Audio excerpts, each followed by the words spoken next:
একতাই বল, একতাই শক্তি। অনেকবার এই বাক্যগুলো শুনেছি, পড়েছি, এমনকি বলেওছি, কিন্তু বাস্তবতা বাংলাদেশে এখন দেখতেছি।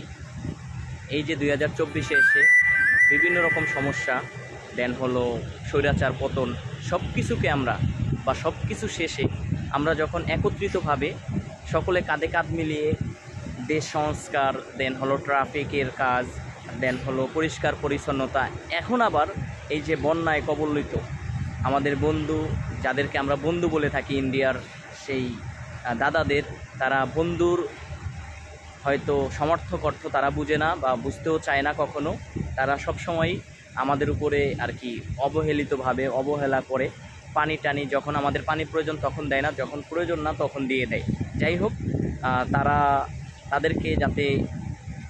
তাদেরকে প্রয়োজন হলে আমরা প্রতিহত করব, এটা বলতে চাই। আরেকটা জিনিস মজার বিষয় হলো, এখন প্রতিহতর আগে হলো আমার দেশের যেই সমস্যা হয়েছে ওই সমস্যাকে সমাধান করা। আলহামদুলিল্লাহ ফর এভরিথিং।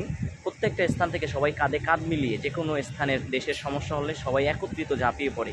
কি সুন্দর এক, ওই স্থান থেকে এই স্থান থেকে কোনো ভেদাভেদ, জাতি, দেন হলো যে কোনো কিছু বিবেচনা না করে সবাই এগিয়ে যায়।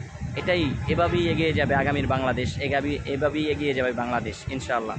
তো আজকে শুক্রবার ছিল, আমি দেখতে পাচ্ছি যে মসজিদ, মাদ্রাসা, দেন হলো বড় বড় প্রতিষ্ঠান, সামাজিক স্থান, সব স্থান থেকে সবাই এগিয়ে আসতেছে।